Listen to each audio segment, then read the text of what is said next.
आज हम basic level से इंग्लिश को सीखने का पूरा प्रयास करेंगे। यदि आपको एबीसीडी और इंग्लिश का कखारा मात्रा आता होगा तो आज का एक क्लास आपको पूरी तरीका से समझ में आ जाएगा। और जब आज के आप क्लास को अच्छी तरीका से समझ पाएंगे तो आगे आपको ट्रांसलेशन बनाने में काफी सुविधा होगी। दरअसल दूसरी भाषाओं से हम इंग्लिश को सीखते हैं तो हमें 3 चीजों को पकड़ना होता है: कर्ता, क्रिया, कर्म। जब तक हम कर्ता, क्रिया, कर्म को अच्छी तरीका से पहचान नहीं पाएंगे तब तक हम अच्छी तरीका से ट्रांसलेशन नहीं बना पाएंगे, और जब तक हम ट्रांसलेशन को अच्छी तरीका से नहीं बना पाएंगे तब तक हम शुद्ध कैसे बोल सकते हैं। दरअसल शुद्ध तो कुछ होता नहीं है, शुद्ध बस हम लोग के दिमाग में होता है कि शुद्ध शुद्ध, लेकिन शुद्ध कुछ भी नहीं होता है। जैसे एक एग्जाम्पल के तौर पर लेते हैं, हम लोग हिंदी पढ़ रहे हैं, एक हिंदी के माहौल में पले बढ़े हैं, बचपन से हिंदी भाषा को सुनते आए हैं, तो क्या हम लोग शुद्ध इंग्लिश को बोल पाते हैं? नहीं। जैसे हम एग्जाम्पल के तौर पर बोल रहे हैं, अगर कोई हम अकेले हम हैं और बाजार से आ रहे हैं, कोई पूछा कहाँ से आ रहे हो तो हम बाजार से आ रहे हैं, हम बाजार से आ रहे हैं। अरे भैया हम तो अकेले हैं तो हम कहाँ से आए? मैं बाजार से आ रहा हूं ना, तो हम लोग बोल देते हैं हम बाजार से आ रहे हैं। हम खाना खा रहे हैं तो शुद्ध तो हम लोग हिंदी में भी नहीं बोल पाते हैं, तो इंग्लिश की तो बात ही कुछ और है। लेकिन हाँ, हम लोग शुद्ध सीखने का प्रयास करेंगे। तो आज हम लोग 3 चीजों को पकड़ने का पूरा प्रयास करेंगे: कर्ता, क्रिया, कर्म। क्योंकि जब तक आप कर्ता, क्रिया, कर्म यानी सब्जेक्ट, वर्ब, ऑब्जेक्ट को अच्छी तरीका से नहीं पकड़ पाएंगे तब तक आप शुद्ध ट्रांसलेशन नहीं बना पाएंगे। तो कैसे हम पहचानेंगे कर्ता, क्रिया, कर्म को? पहचानना बेहद आसान है। हम सेंटेंस को लिखते हैं और आपको बताएंगे, बस एक छोटा सा काम है पहचानने के लिए। जैसे कि हम सेंटेंस लिखें, मैं एक आम खाता हूं। मैं एक आम खाता हूं। तो सबसे पहले आप क्या लगाइए? कौन लगाइए? तो आप 2 चीजों को निकाल लेंगे। जैसे कौन खाता है? मैं। कौन खाता है? मैं। तो सेंटेंस में, वाक्य में अगर कौन लगा दीजिए तो कर्ता हो जाता है। जैसे कौन खाता है? मैं खाता हूं, तो मैं क्या हो गया? कर्ता। और कर्ता को इंग्लिश में कहते हैं सब्जेक्ट। यानी कि मैं एक आम खाता हूं, इस वाक्य में कर्ता कौन है? मैं। क्या खाता है? खाना। क्या क्या काम करता है? खाता। तो खाता हो गया क्रिया, वर्ब।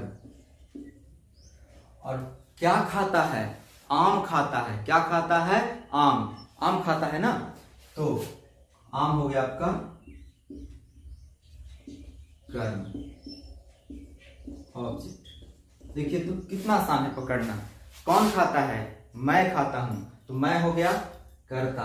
क्या खाता है? क्या काम करता है? खाने का काम करता है, तो खाना हो गया खाता, क्रिया, वर्ब। और क्या खाता है? आम खाता है, तो आम क्या हो गया? कर्म। 3 चीज निकल गई कि नहीं पाक में?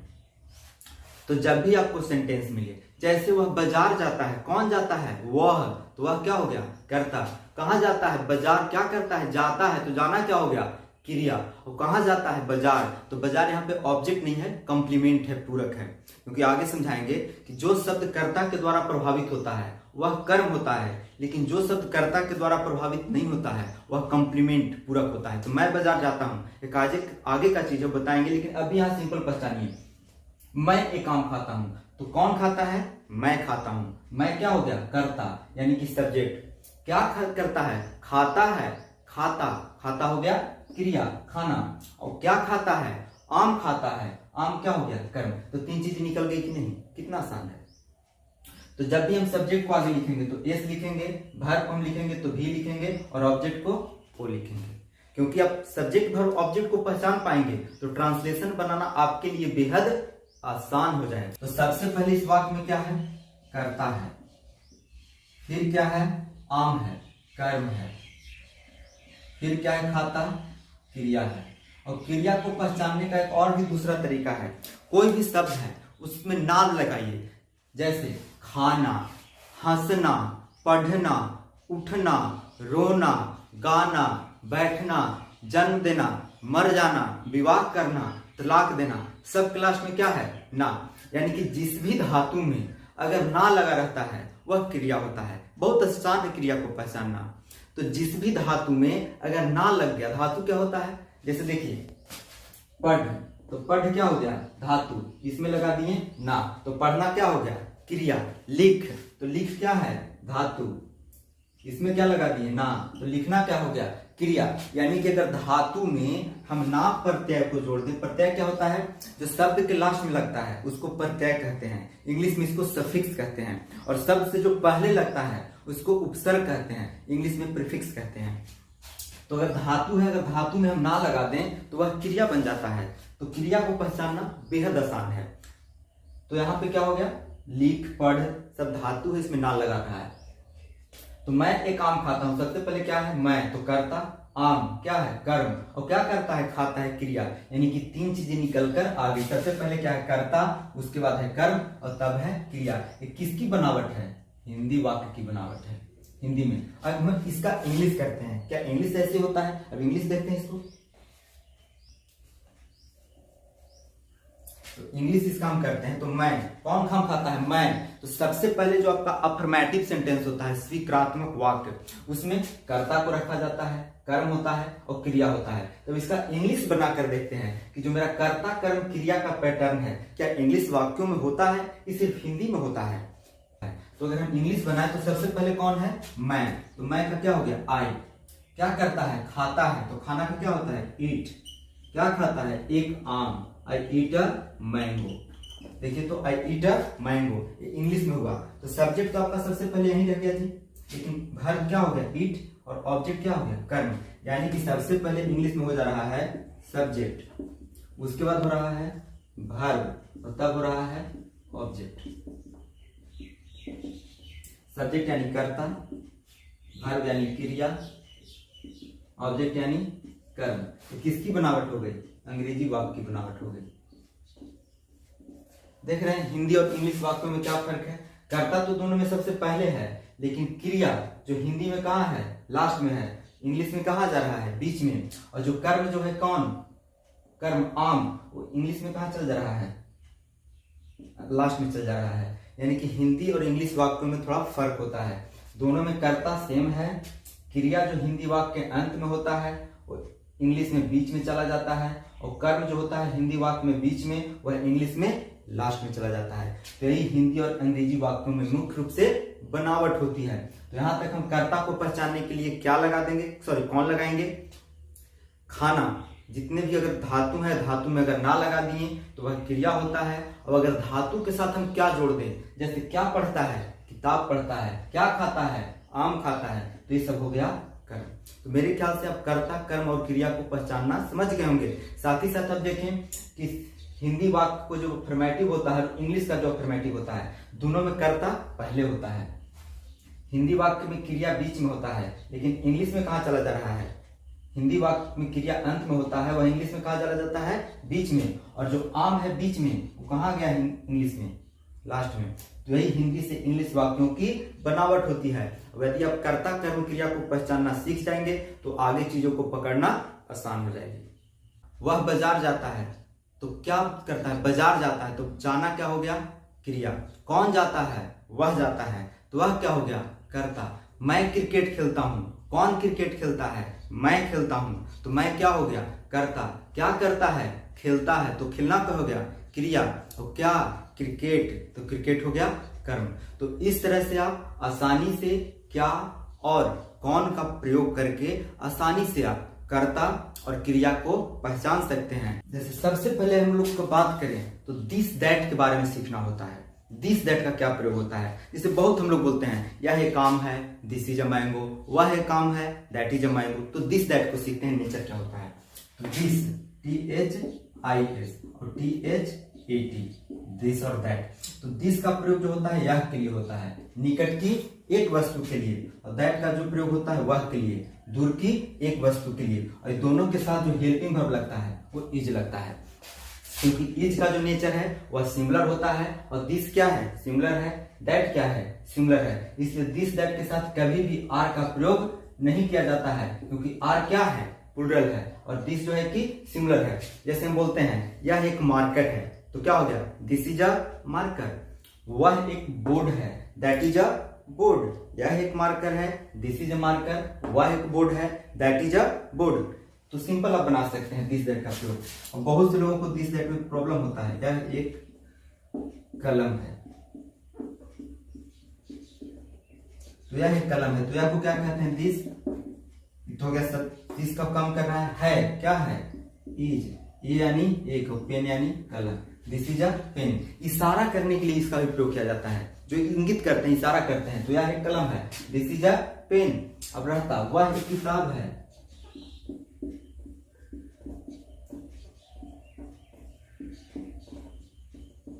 वह एक किताब है, तो वह क्या हो गया?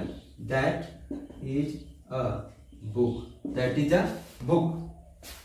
वह एक किताब है, दैट इज अ बुक। और यह कलम है, दिस इज अ पेन। अब इससे बहुत सारा चीज बना सकते हैं। यह एक अस्पताल है, दिस इज अ हॉस्पिटल। वह एक स्कूल है, दैट इज अ स्कूल। यह मेरी कलम है, दिस इज माई पेन। वह तुम्हारी किताब है, दैट इज योर बुक। यह मेरा गांव है, दिस इज माई विलेज। वह आपका गांव है, दैट इज योर विलेज। तो इस तरह से आप दिस दैट पर बहुत से ट्रांसलेशन को बना सकते हैं। यह मेरी गाय है, दिस इज माई काउ। वह आपकी गाड़ी है, दैट इज योर कार, या that is your bicycle, that is your cycle. यह मेरा खेत है, दिस इज माई फील्ड। वह आपका खेत है, दैट इज योर फील्ड। यह मेरा आम का पेड़ है, this is my mango tree. वह आपका पीपल का पेड़ है, that is your people tree. तो दिस दैट से आप इस तरह से बना सकते हैं।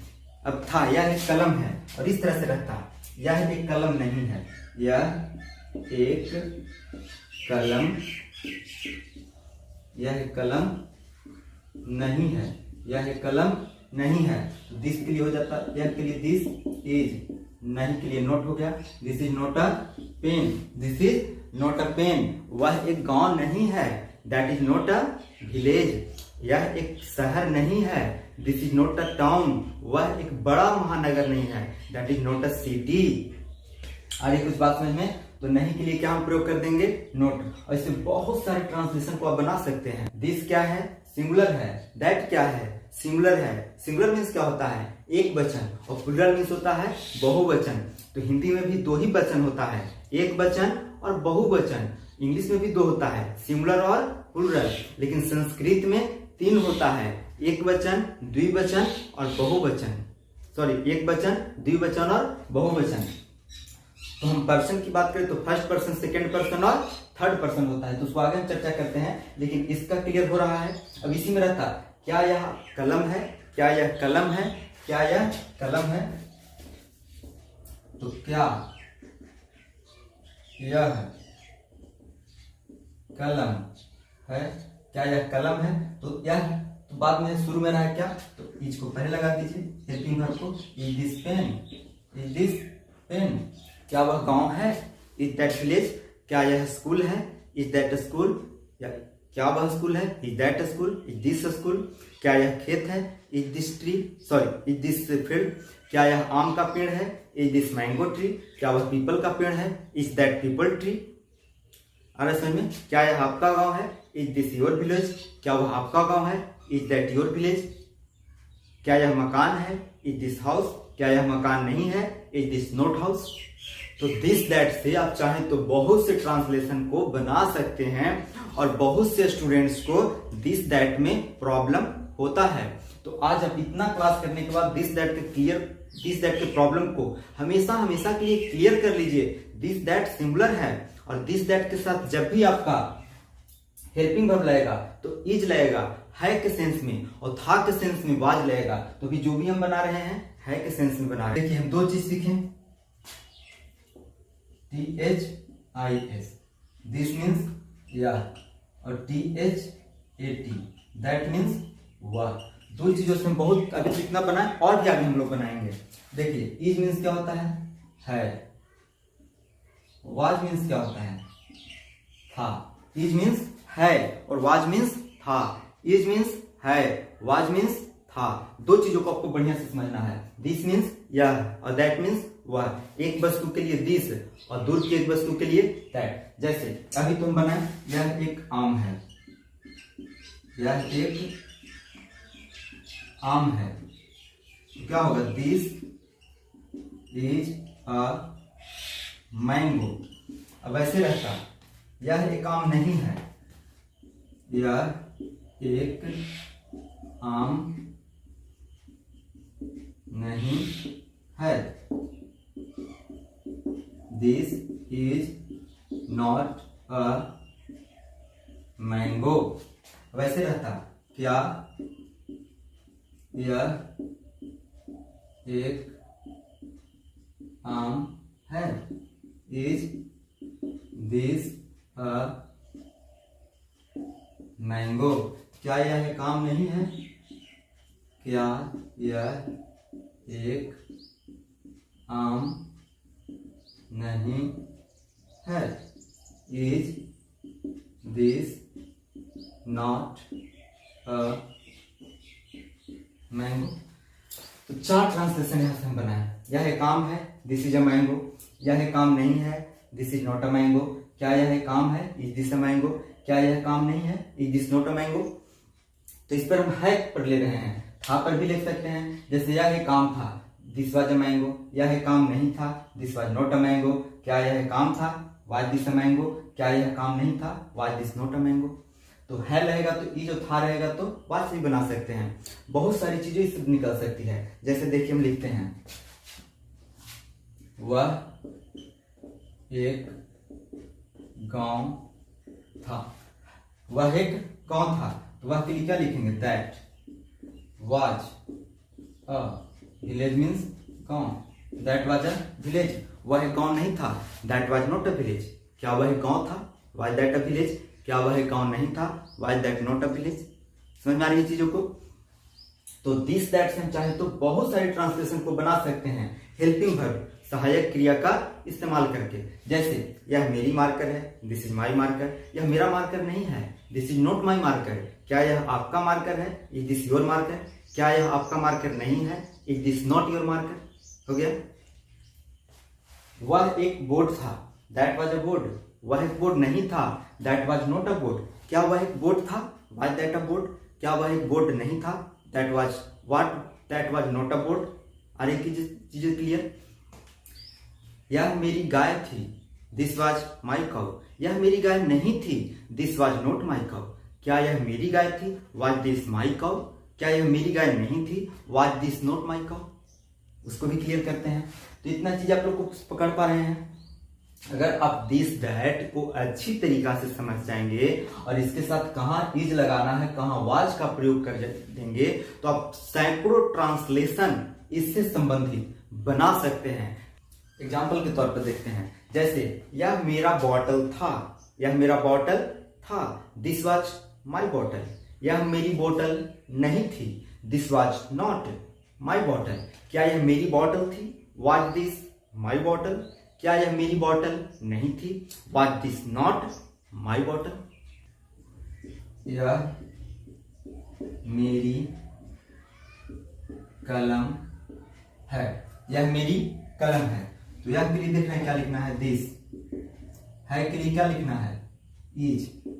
मेरी के लिए क्या लिखना है, माई। कलम का क्या हो गया, pen. This is my pen. यह मेरी कलम है, दिस इज माई पेन। अब रहता यह मेरी कलम नहीं है, तो क्या करते हैं, दिस इज। नहीं के लिए क्या होता है, नॉट। This is not. मेरी के लिए क्या होता है, माई। और कलम के लिए क्या होता है, pen. This is not my pen. अब ऐसे रहता, क्या यह मेरी कलम है, क्या यह मेरी कलम है। तो शुरू में क्या लगाते हैं, इज को। Is this my pen. और जैसे ही क्या लगाते हैं, क्वेश्चन मार्क देते हैं, क्योंकि हिंदी में जो फुल स्टॉप होता है ऐसे होता है, इंग्लिश में एक बिंदी से काम चलता है और क्या हो जाता है ऐसे। तो लिखते हैं, यह मेरी कलम थी, यह मेरी कलम थी। यह मेरी कलम थी। यहाँ पर क्या है, यह मेरी कलम है, और यहाँ पर क्या है, यह मेरी कलम थी। तो यह के लिए हमको क्या लिखना है, दिस। तो दिस लिख दिए। थी देखिए यहाँ है तो इज दिए हैं, यहाँ पर क्या है, थी। तो था थे थी कुछ भी रहेगा, था और थी। थे नहीं होगा, जब थे होगा तो वेयर होगा। थे के लिए वर होगा, और ये क्या हो जाएगा, प्लूरल होगा, प्लूरल। तो क्या है, सिंगुलर है दिस, तो इसलिए हम लोग वेयर तो लिखेंगे नहीं। तो यह मेरी कलम थी, तो दिस वाज मेरी के लिए क्या हो गया, माई। को कलम के लिए क्या हुआ, pen. This was my pen. यह मेरी कलम नहीं थी, this was not my pen. क्या यह मेरी कलम थी, वाज पहले आ जाएगा, वाज दिस माई पेन। क्या यह मेरी कलम नहीं थी, was this not my pen. नहीं के लिए क्या बनाएंगे, यह मेरी कलम नहीं थी, this was not my pen, this was not my pen. क्या यह मेरी कलम थी, क्या यह मेरी कलम थी, क्वेश्चन कर रहे हैं तो वाज पहले आएगा, वाज दिस माई पेन। जब क्या लगाए हैं तो हम क्या लगाएंगे, question mark, was this my pen. अब ऐसे रहता, क्या यह मेरी कलम नहीं थी, क्या यह मेरी कलम नहीं थी। यहाँ पे दो चीज आ रही है, क्या और नहीं। ऐसे वाक्यों को कहते हैं इंट्रोगेटिव नेगेटिव सेंटेंस। जो है अफर्मेटिव, नहीं तो नेगेटिव, क्या आ गया तो इंट्रोगेटिव, और क्या के साथ नहीं आता है तो इंट्रोगेटिव नेगेटिव सेंटेंस। ऐसे वाक्यों को